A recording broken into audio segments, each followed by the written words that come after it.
Muito bom dia, bem-vindos ao Notícias da Semana. É um espaço em que durante as próximas 4 semanas vamos fazer uma análise de temas que marcaram a atualidade nestes últimos dias e durante este período da manhã. José Faustino, bem-vindo, bom dia. Temos uma semana em que não se tem falado de outra coisa senão de autárquicas e aqui na Diana realizámos o debate autárquicas na passada terça-feira, o único com os 7 candidatos à Câmara de Évora. Bom dia para os nossos ouvintes e para ti. É verdade, está a dominar porque as eleições autárquicas, como todos bem sabemos, é um processo muito dinâmico porque há muitos candidatos, há milhares deles, não é? Aliás, aqui nós pensámos em fazer este ano um modelo um pouco diferente, dando mais voz às juntas de freguesia, fazer aquele debate específico sobre a questão da Cidade Europeia da Cultura, em 2027, justamente porque não é fácil tentar falar tudo, levar as coisas muito todas ao fundo, enfim, tem que se escolher alguma coisa.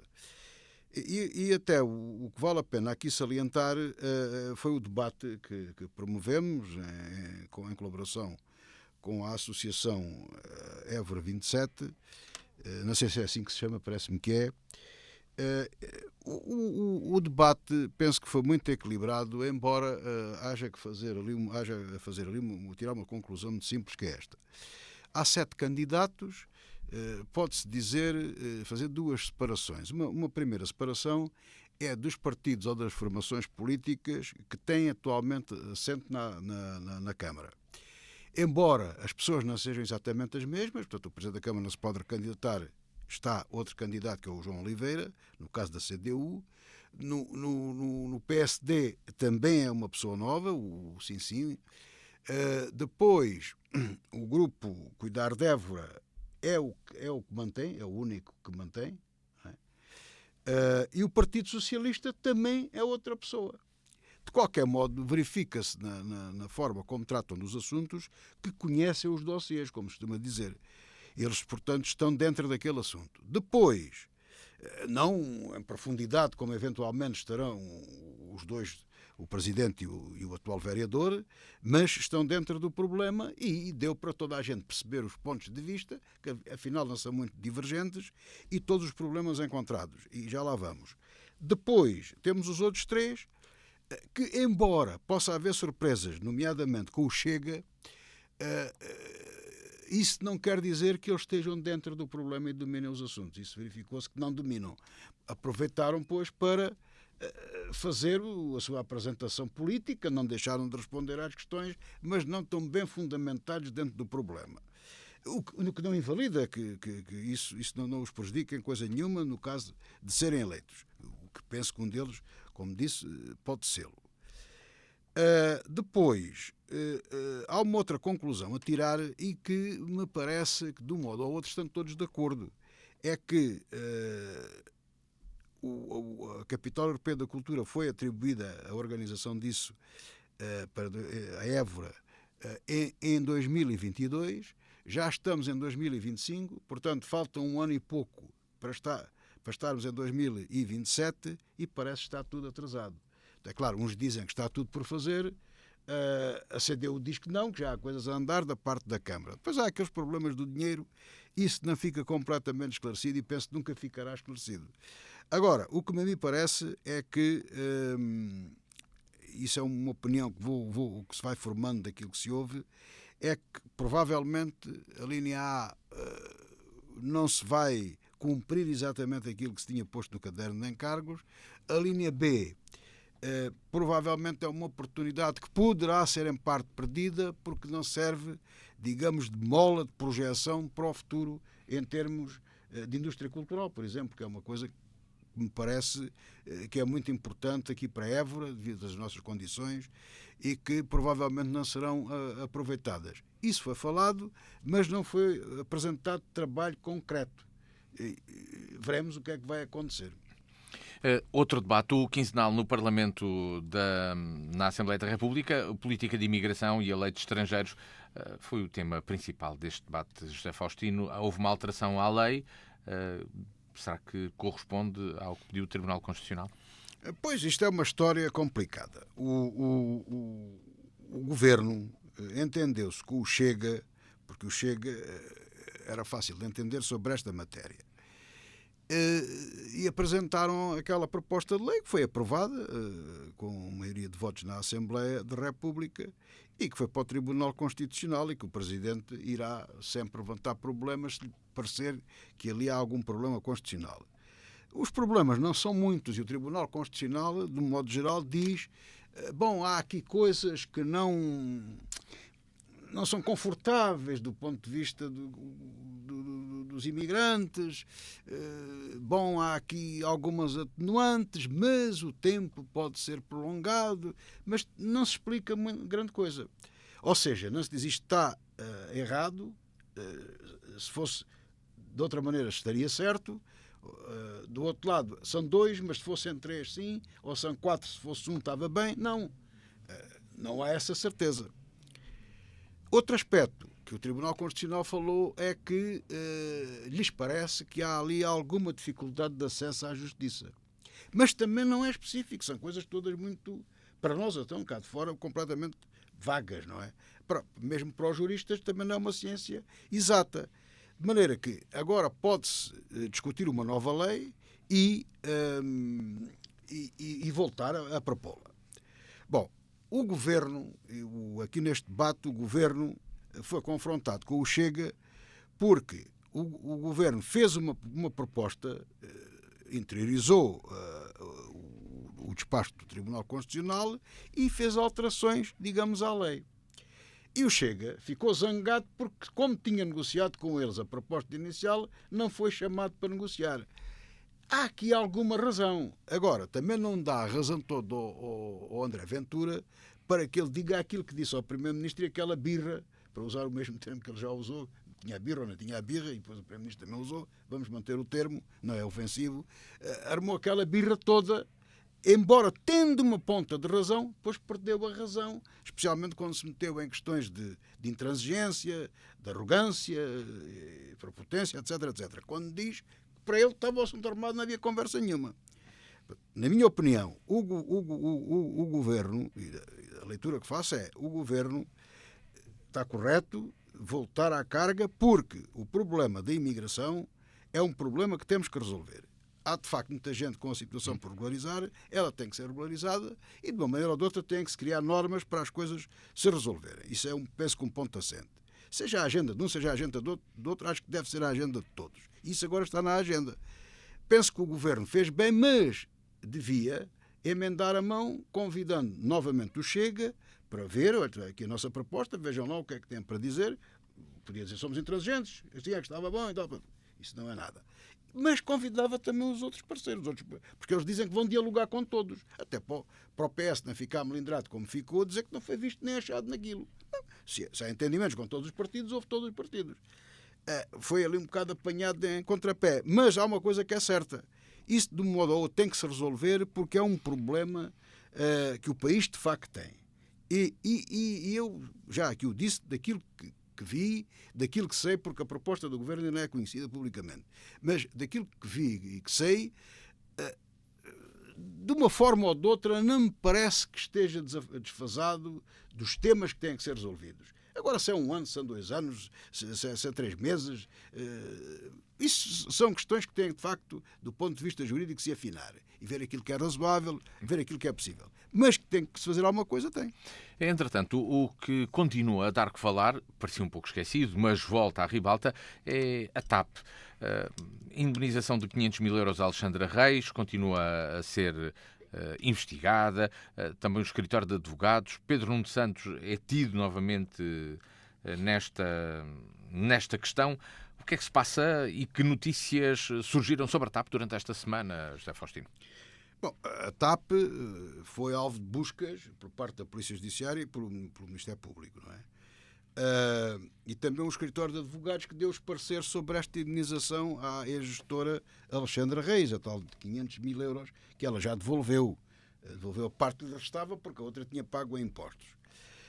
De qualquer modo, Eu parece-me, pondo na posição perfeitamente em pé de igualdade, e não estou muito diferente disso, de qualquer das pessoas que nos estão a ouvir lá em casa, e faço o seguinte raciocínio.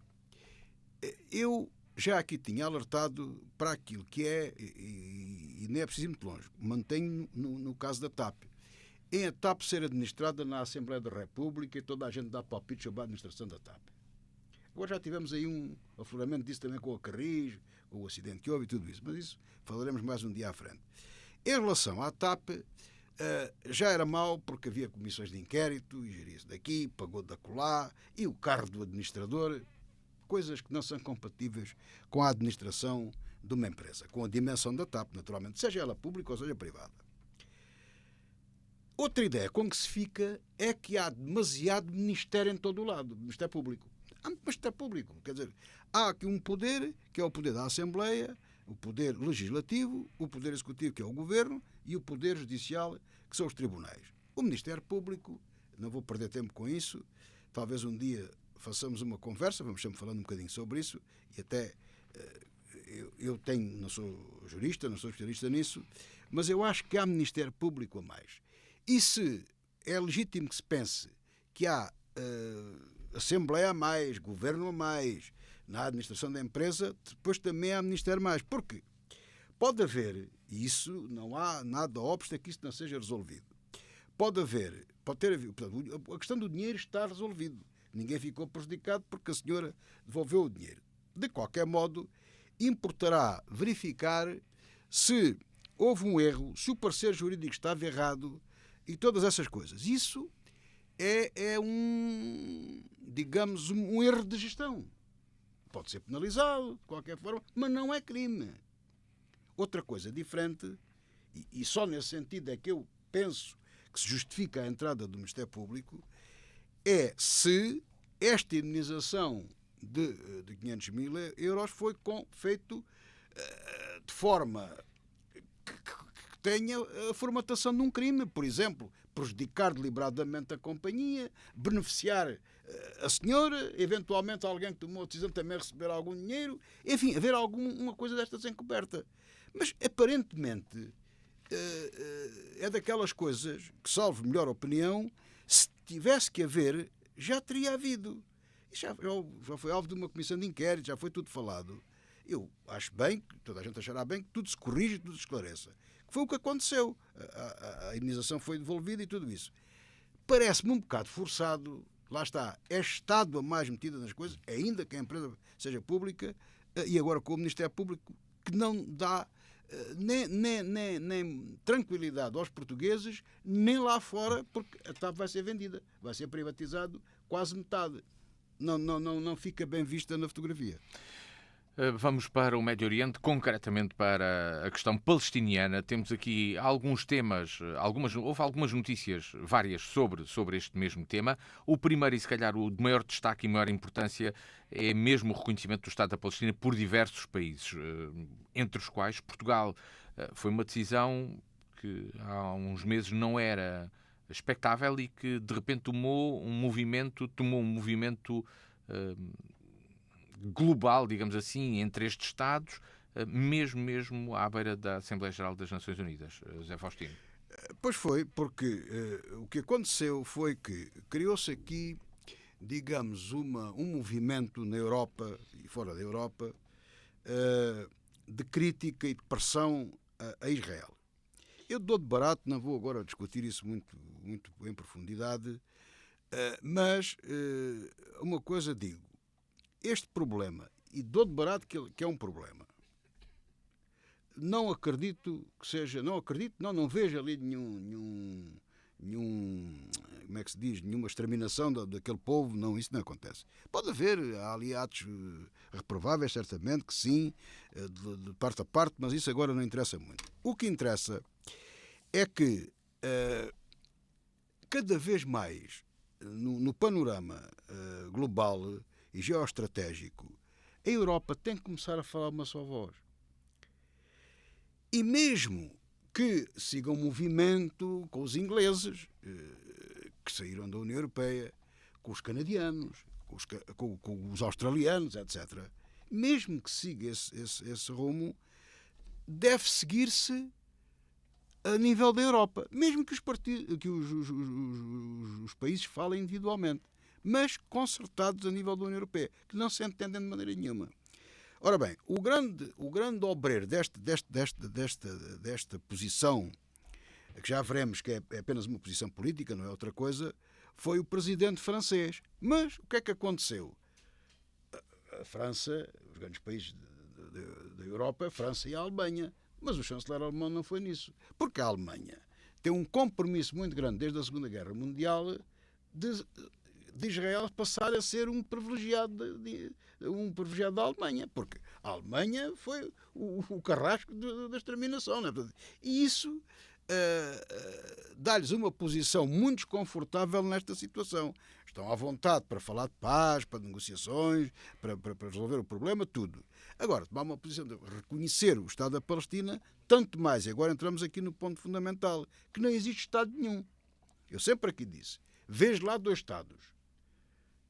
Um, todo escaqueirado, todo partido, mas o controle político, claro, a força da ocupação Israel, mas o controle político ainda há, pelo menos na cidade de Gaza, também já falaremos disso, o Hamas. É o Hamas que manda.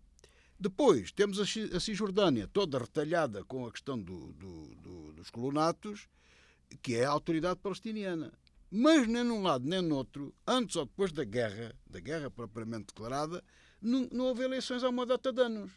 Ou seja, nem há território perfeitamente delineado, não há governo representativo, não há eleições, não há nada, nem sequer se percebe bem quais são os cidadãos. Ou seja, por muito que se queira, e pode-se querer, é defensável haver ali 2 países, 2 nações, Israel e a Palestina, isso é defensável, mas na realidade não, a Palestina não existe, e há a existir, existem 2 Palestinas.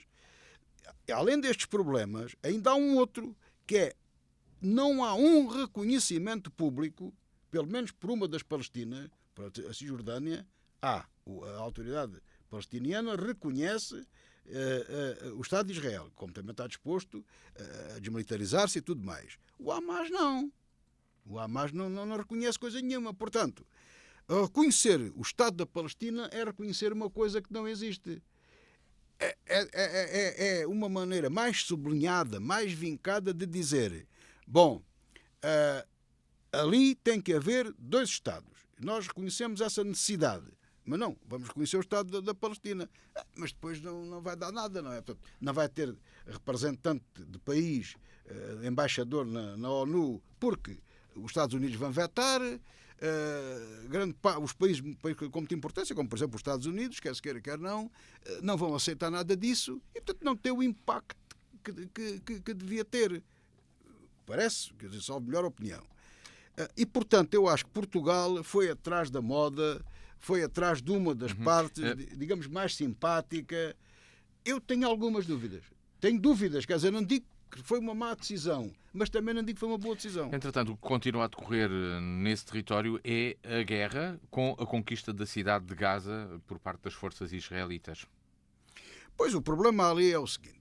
Eu também aqui tenho dito isso várias vezes aqui na rádio, que em termos puramente militares, e eu também não sou um militar, não sou especialista nisso, mas daquilo que sei e que verifico é que o objetivo de acabar com o Hamas, que é um objetivo compreensível, não pode ter outro caminho que não seja tomar o controle absoluto da faixa de Gaza. Não tem outro. Não vale a pena andarmos a pensar isto ou aquilo. Que vai criar grandes problemas e danos colaterais, também vai. É aquilo que está à vista. Embora eu acho que há um exagero. Tem que ser provado se há ou não há propaganda. Israel também sempre tive dúvidas se ganhará muito em não deixar entrar os jornalistas, porque eles depois que se amanham, dizem que não precisam ser defendidos, então sigam. Aquilo é um bocado confuso, mas de qualquer modo Israel não consegue nem libertar os reféns, nem o Hamas os liberta, porque era o primeiro sinal que daria, e Israel ficava numa situação complicada, como as coisas estão. Imaginemos que o Hamas dizia assim: sim senhor, a gente aceita as condições da comunidade internacional e, muito bem, aqui estão os reféns libertos, agora queremos aqui um cessar-fogo, eles aceitariam um cessar-fogo, e portanto isto tem que continuar, vamos lá negociar esta coisa toda, a gente sai, vem a autoridade palestiniana, umas negociações. Estavam em contrapé se eles tivessem a iniciativa de atacar outra vez, que eu estou convencido que isso poderia acontecer, mas ficavam em contrapé. Mas não, eles não abrem mão dos reféns, e Israel não abre mão do controle total da faixa de Gaza, porque enquanto não tiver o controle total da faixa de Gaza, não tem a certeza absoluta de pelo menos ter cortado a cabeça do monstro, neste caso o Hamas, que é um grupo terrorista, bem entendido. Agora, em termos de guerrilheiros do Hamas, isso nunca acabará com todos, é impossível. Uns fogem, outros estão lá disfarçados e por aí. Mas pode, e já tem cortado muita cabeça, e tem que ocupar, de facto, o território. Depois, como é que isso será de um cessar-fogo e um tratado de paz, isso já é outra coisa. A caminho de Gaza está a flotilha com diversas pessoas que estão a caminho no Mediterrâneo. Entretanto, no apoio a essa flotilha, a Espanha já anunciou o envio de mais do que um navio. Também a Itália, nesta mesma quinta-feira, anunciou o envio de um segundo navio de apoio a esta flotilha, que teve um desentendimento com Greta Thunberg. O que é que se passou, José Faustino? Eu consegui apurar, em primeiro lugar, sempre tive muitas dúvidas desta flotilha. Mas, em países democráticos, em situações de liberdade, as pessoas têm a liberdade para fazer aquilo que entendem. Agora, esta senhora, que hoje é uma senhora, era uma miúda, agora já é uma jovem, mas já é uma senhora, uma jovem senhora, Greta Thunberg, é uma ativista da natureza, do clima, de questões ambientais. Ora, esta flotilha não tem nada a ver com isso. Não tem nada a ver com isso. Tem a ver com uma ofensiva pacífica, é certo, sobre o bloqueio a Gaza, da responsabilidade do Estado de Israel, que elas querem furar simbolicamente, levando 3 garrafões de água, uma coisa. Isto é um modo de falar, não é com o que elas levam que se resolve. Não tínhamos dúvida nenhuma. Ao que parece, a Greta Thunberg, não que é a estrela da companhia, disso não há dúvida nenhuma, porque, por exemplo, os nossos aqui de Portugal conhecem a Sofia Aparício e a Mariana Mortágua aqui em Portugal. A Greta é conhecida em todo o mundo, portanto, ela é que é a estrela da companhia.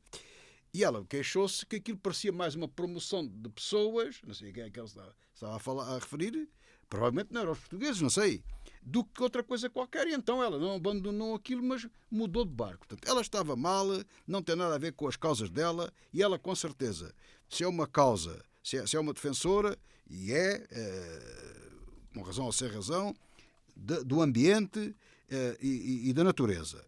Meter-se numa missão destas políticas é logo complicado. E depois, mais complicado é, depois dela fazer esta denúncia pública, este alerta, para aqueles que ficam, não sabemos quem são os outros, o que é que ali se passa e o que poderá acontecer, ou a finalização toda daquilo e os efeitos práticos daquilo. Finalmente, o governo espanhol, parece-me que não está de boa fé neste processo. Foi muito rápido a reconhecer o tal Estado da Palestina, tem sido muito rápido em todas estas coisas. O que é uma surpresa, porque os espanhóis não estão preocupados com, dizem eles, não querem, como se isso fosse assim, tirar dinheiro do social para meter no armamento, para se rearmarem, têm muitas dúvidas sobre tudo isso, portanto, são os pacifistas. Umas pombas autênticas. Ora bem, foram os primeiros a saltar para o terreno a dizer que mandou um vaso de guerra a defender uma flotilha da paz. É estranho. Porque houve uns ataques ali para o pé da Tunísia e agora para o pé da Grécia. Tem havido uns ataques. Claro, o culpado, o suspeito do costume é Israel. Não é muita forma de atuar de Israel aquilo que aconteceu. Drones e não sei. É um bocado duvidoso. Seja aquilo que for, Eu pergunto. Eu não tinha a informação, tu acrescentas aqui, agora também a Itália, a senhora Meloni. Meloni, que anda muito... Que, aliás, pediu nesta quinta-feira, precisamente, que até a ajuda humanitária fosse entregue no Chipre e não chegasse, que fizessem isso e que não chegassem propriamente a Gaza. Mas entregar no Chipre isso é fácil, não é tanto barulho, mas isso não sei.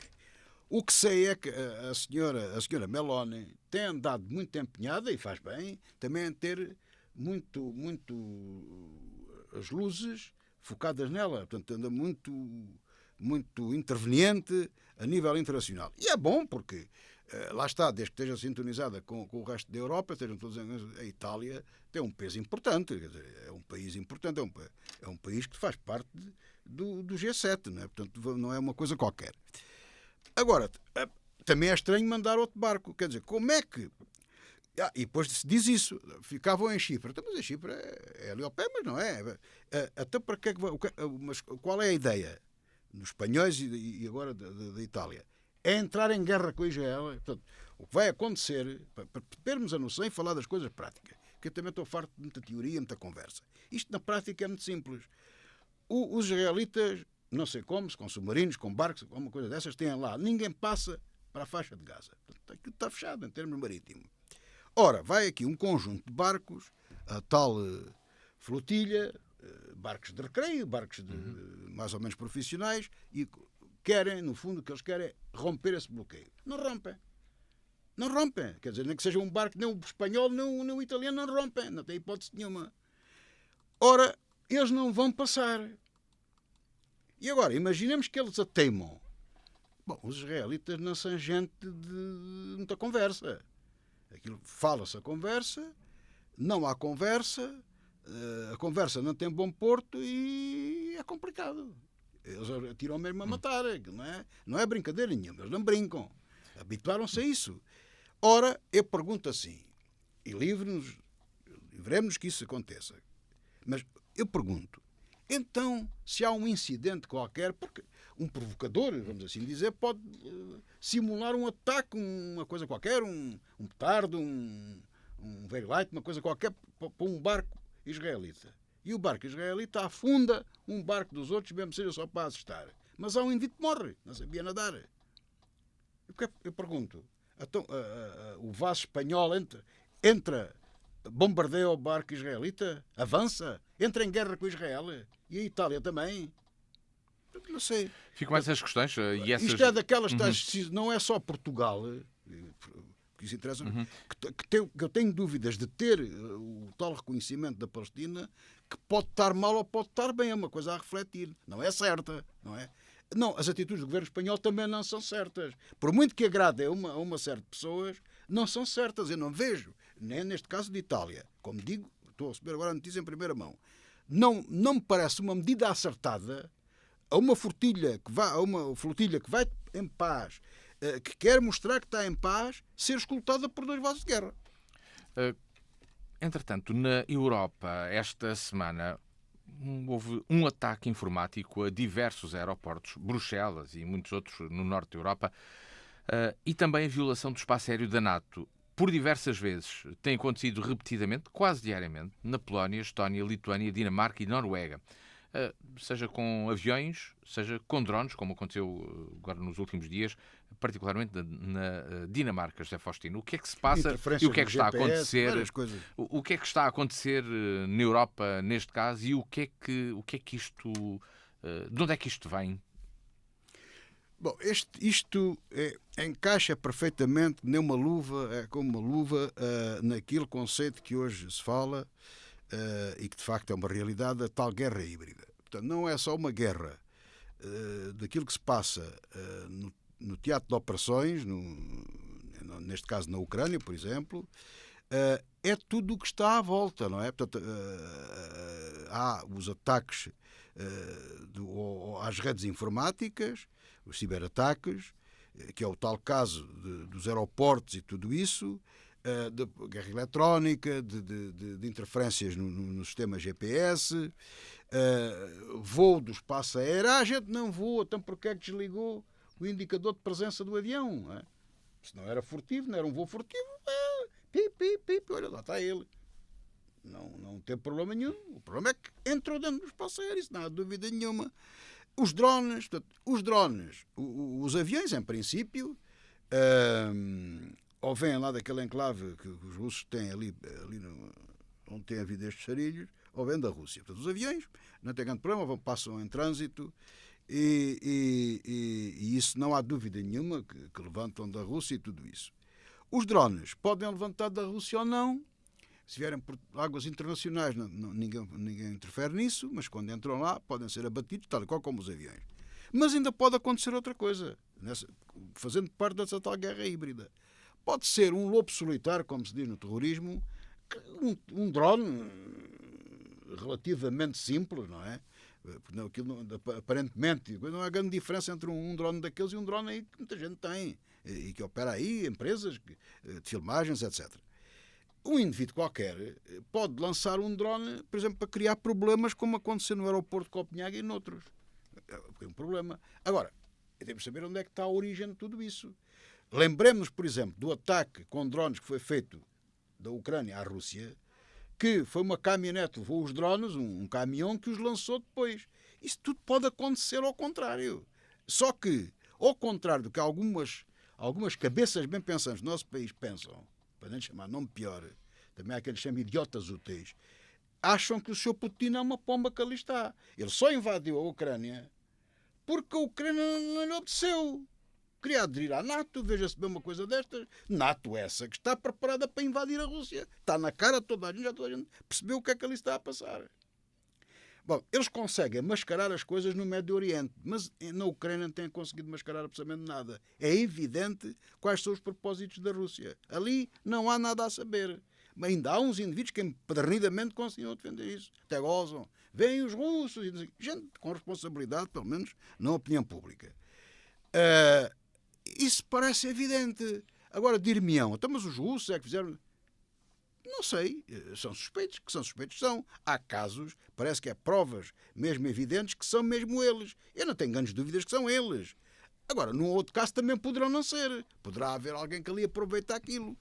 Agora, que o problema está complicado e que tudo indica que Putin quer experimentar, por um lado, a capacidade de resposta da NATO e dos países da Europa alinhados e como é que funciona com a ligação com os Estados Unidos. E por outro, ver até que ponto é que há ou não união dentro da Europa que ele sabe que não há, porque tem cavalos de Troia cá metidos dentro, nomeadamente a Hungria e outros. Portanto, este é o problema que me parece a mim muito evidente e muito perigoso.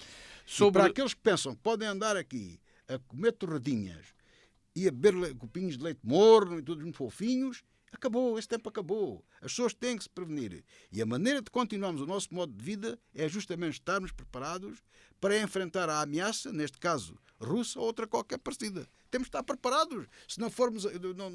ninguém defende, eu não defendo de maneira nenhuma, que haja uma atitude ofensiva, mas uma atitude defensiva. Mas temos de estar preparados. Porque neste momento, como se costuma dizer em bom português, peço desculpa do termo, fomos apanhados de calças na mão.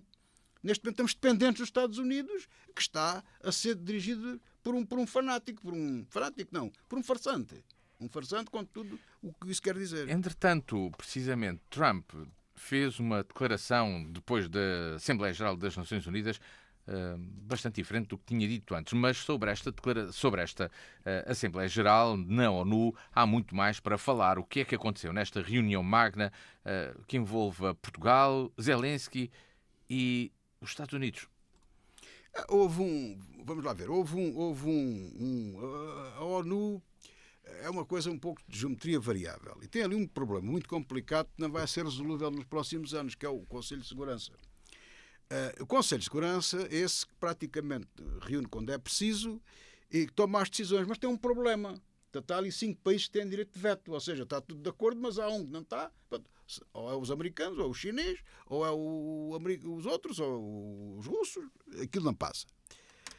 E nestas resoluções, nestas coisas, depois umas vezes entendem-se, mas depois não se cumprem as resoluções, tudo isso, quando a sua Assembleia Geral, que no fundo é um tempo, sendo todos os países que integram a ONU, que são quase todos, ou todos mesmo, tem uma grande importância para cada um dos países, tem lá os seus dirigentes máximos, no caso português, teve lá o Presidente da República, teve lá o Ministro dos Negócios Estrangeiros, o Primeiro-Ministro andou entretido com outras coisas, mas também às vezes costumam ir. E é a altura de apresentar as coisas. Por exemplo, a grande ofensiva diplomática de impacto, de comunicação, do reconhecimento da Palestina foi falado cá fora, mas o grande impacto foi a apresentação formal disso nesta Assembleia Geral da ONU. E Portugal apresentou essas coisas todas e falou para a paz dentro mais ou menos do alinhamento que temos tido, mais ou menos concertado com a Europa e tudo isso. Depois, Zelensky veio falar, e eu já aqui disse há muito tempo, e cada vez confirmo mais isso, na falta de estadistas, porque há uma grande crise na qualidade dos estadistas por aí, não é por esse tipo, Zelensky foi obrigado, por coisas da vida, a ser de facto um grande estadista, e está-se a revelar um grande estadista na guerra, na diplomacia, nas alturas difíceis na guerra, nas alturas difíceis na paz, nas alturas difíceis na diplomacia, está de facto a revelar-se um grande político e um grande estadista. Faço-te notar que ele nesta Assembleia, à margem, como se costuma dizer, desta Assembleia, reuniu-se com Trump. E repare-se que ele não mudou a sua forma de ser e aquilo que tinha para dizer. Ele nunca hostilizou os Estados Unidos nem Trump, porque precisa deles. E é um aliado que precisa, com certeza, como nós também precisamos, infelizmente. Mas Zelensky não mudou de atitude. Quem mudou de atitude foi Trump. E agora já fala como deve ser com ele. Com ele, pelo menos, fala. E já diz coisas que nunca esperámos ouvir da boca de Trump. Embora eu acho, para a análise política aqui nossa, a este nível, nós somos uma central de informações, de inteligência, etc., não vale a pena perder tempo com o que ele diz. Com o que ele faz, sim. Com o que ele diz, não. Mas há, de facto, ali alguma coisa que se está a passar. Agora, o Trump propriamente dito, o Trump é um farsante, um farsolas, um farsante, um vaidoso, um presunçoso, mentiroso, trafulha, tudo. Chegou, foi a presidente da maior potência do mundo. Tudo lhe serve de conversa e depois também tudo lhe serve para chatear o homem. Avaria-se a escada rolante, saía daquela, metia-se noutra, estava lá outra, vi, saía, é o que eu faço. Ou seguia a pé como ele fez, ou mudava para outra. Diz que foi boicote, se calhar foi um tipo de progressor que carregou naquilo para parar. Eu acredito nisso perfeitamente. Mas quer dizer, ele é, de facto, presidente da maior potência do mundo, mas não é o Rei Sol. Quer dizer, isso morreu lá com o Luís XIV, isso acabou. Não é o Rei Sol, quer dizer. Aliás, nota-se, chamar a atenção para isto. Se verificarmos com atenção, não a conversa do Trump, esquece o que diz o Trump, mas a atuação dos Estados Unidos, a prática, está a mudar. Em poucos dias, chamamos só a atenção para este facto. Aquele problema que houve lá por causa do cómico da ABC... Jimmy Kimmel. Uhum. Isso, ter feito piada que parece que não foi bem assim. Eu nunca percebi bem o que é que ele disse, mas não vi ali assim nada especial, depois veio explicar, de facto não há ali... Mas houvesse, não houvesse, pode ter havido um mal-entendido, não interessa. O que é certo é que pensava-se, este homem está armado. Não volta, nem faz mais programas na televisão, em qualquer canal americano. Já está a trabalhar. Isto não é conversa, são factos. Ele está lá, voltou. E não tenho ouvido da Casa Branca, calou, não disse nada. Nada. Há coisas que nós vemos a mudar naquela situação toda. Soubemos aí, devagar, pouco, porque isto às vezes também é assim, mas eu não vou entrar por aí. Às vezes a informação, quando não convém, sai assim devagarinho, mas não convém muito, não é muito divulgada. Esse é um outro problema que um dia falaremos. Mas estão a ser admitidos milhares de funcionários que foram despedidos. Porque as coisas não funcionavam, como é bom de ver. Ou seja, está-se a verificar que o aparente paradigma que ele queria instalar nos Estados Unidos está a regredir.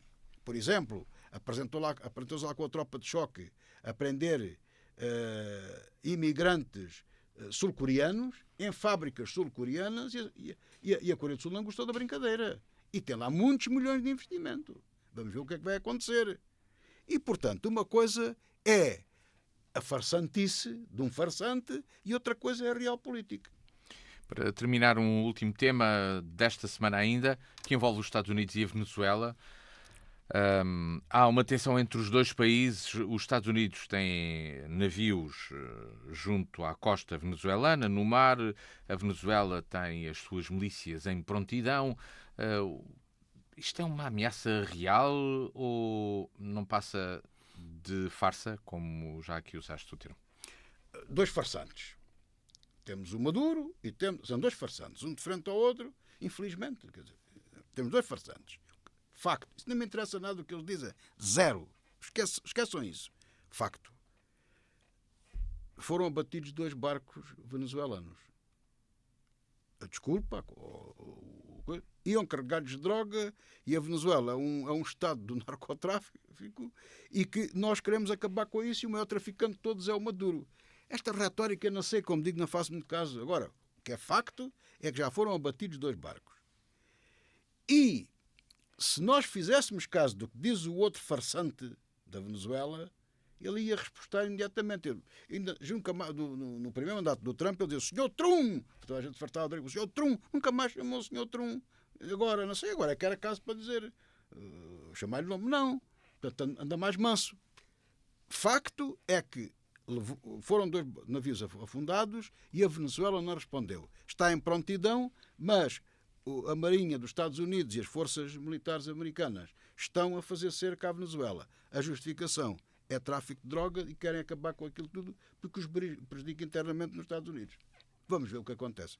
Bem, para a semana, mais notícias aqui estarão nestas notícias da semana que trazemos à sexta-feira às 11 da manhã, durante este período, porque depois das eleições vamos ter aí de regresso a revista da semana, como é habitual, para a análise de ainda mais temas e de outra forma. O encontro está marcado consigo para de hoje, 8 dias, novamente às 11 da manhã de sexta-feira e também ao fim de semana.